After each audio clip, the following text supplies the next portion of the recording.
नमस्कार दोस्तों, स्वागत है आप सबका हमारे हिंदी ज्ञान बोर्ड चैनल में। दोस्तों, हम प्रतिदिन 5 चैलेंजिंग प्रश्नों की सीरीज कर रहे थे जून 2023 एग्जाम को टारगेट करते हुए। तो हिंदी विभाग से होने वाली सभी परीक्षाएं जैसे UGC NET SET JRF TGT PGT पैट एक्सेट्रा, इन सभी विभाग में जो परीक्षाएं होती हैं, ये सीरीज बहुत ही महत्वपूर्ण होने वाली है।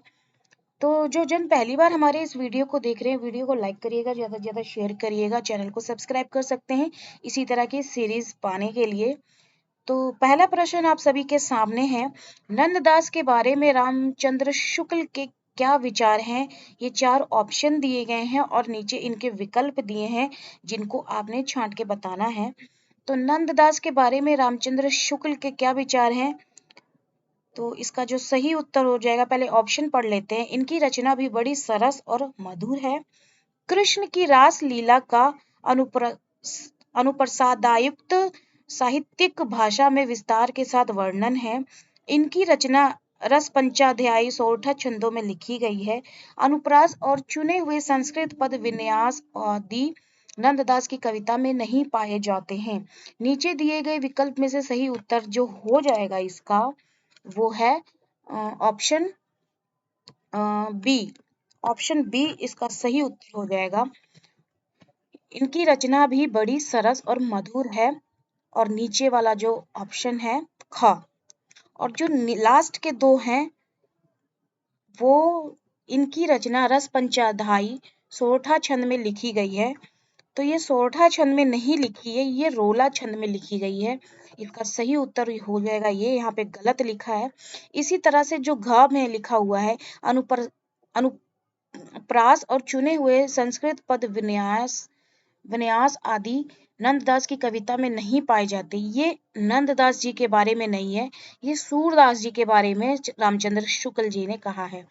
तो ये भी पीवाईक्यू का प्रश्न है। पीवाईक्यू का ये प्रश्न है जिसको मैंने 5 चैलेंजिंग प्रश्नों की सीरीज में उठाया है। तो इनके ऑप्शंस भी मैंने लगा दिए, बता दिए आपको। तो इनको ध्यान में रखिएगा और ध्यान में रखते हुए इसको नोटिस भी करिए और इसी को ध्यान में रखते हुए अपने जून 2023 एग्जाम को टारगेट करते हुए अपने तैयारी रखिए इसी तरह की। अगला प्रश्न देख लेते हैं। जगपति की बीमारी और बेरोजगारी से उभरी आर्थिक मजबूरियों से त्रस्त पत्नी चंदा की कहानी कौन सी है? इन 4 ऑप्शनों में तो सही उत्तर हो जाएगा, तो वो है ऑप्शन ए। कौन सी कहानी है? जिसमें जगपति की बीमारी और बेरोजगारी से उपजी आर्थिक मजबूरियां से त्रस्त पत्नी चंदा की कहानी है, तो वो है राजा निर्वसिया। बाकी जो 3 कहानियां हैं वो कौन सी हैं, किनकी हैं, वो देख लेते हैं। तो नीली झील जो है महेश पांडे नामक एक अशिक्षित सामान्य आदमी की ये कहानी है। और रमाकांत की लिखी हुई सफेद तितलियां हैं जो कि प्रेम कहानियां हैं। और नीली झील किसकी है ये मुझे कमेंट सेशन में कमेंट करके बताइए। और सीने का दर्द कोई कहानी नहीं है, बहुत ही सर्च मारा मैंने, इसका कोई मुझे कहानी नहीं मिली। तो ये 3 तो ऊपर की 3 कहानियां हैं। और नीली झील किसकी है मुझे कमेंट सेशन में कमेंट करके जरूर बताइएगा, कमेंट नहीं करते हैं आप। अगला प्रश्न है, भूत ही पारिवारिक पृष्ठभूमि किस आत्मकथा का प्रथम अध्याय है? भूत ही पारिवारिक पृष्ठभूमि किस आत्मकथा का प्रथम अध्याय है? तो ये मुर्दिया का है। ऑप्शन बी इसका सही उत्तर हो जाएगा। बाकी जो ऑप्शन दिए गए हैं उसमें रचनाएं वो किन किन की हैं और किसकी है, इनका सन क्या है, और ये सारी महत्वपूर्ण है, बार बार एग्जाम में पूछी जाती है, अनुक्रम में भी पूछी जाती है, तो सिंगल दे के भी पूछ ली जाती है। तो ये चारों के चारों जो आत्मकथा लिखी है ये दलित आत्मकथा है।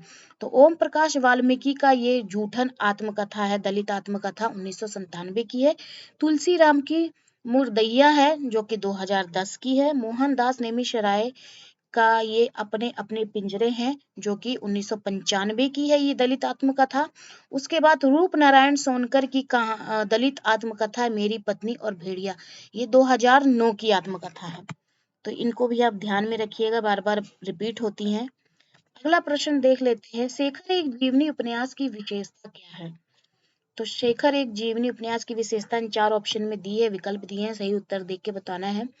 तो हिंदी का ये प्रथम मनोवैज्ञानिक उपन्यास है। इसका कोई भी पात्र असामान्य मानसिकता से ग्रस्त नहीं है। पिता के प्रति शेखर की मानसिकता सौमनस्यपूर्ण है। शेखर एक जनमना विद्रोही पात्र है जिसके मन के विकास का अध्ययन लेखक का अभिप्रेत है। तो इसमें जो सही उत्तर हो जाएगा वो है ऑप्शन सी, ख और ग। ख और ग इसका सही उत्तर हो जाएगा। हिंदी ये फ्लैशबैक शैली में लिखा गया एक प्रौढ़ उपन्यास है। बाकी के ऑप्शन गलत लिखे हुए हैं। अगला देख लेते हैं, विद्यापति की पदावली में वर्णित मुख्य विषय क्या है? तो विद्यापति की पदावली में वर्णित मुख्य विषय क्या है? तो इसमें जो सही उत्तर है, राजनीतिक द्वंद्व है, वैर संधि है, पुरुष परीक्षा है, अनमेल विवाह है।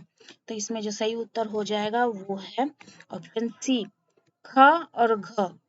तो वैर संधि है और अनमेल विवाह है, राजनीतिक द्वंद्व नहीं है ना ही, और पुरुष परीक्षा विद्यापति की वो है, रचना है, न कि इसका वर्ण मुख्य विषय है।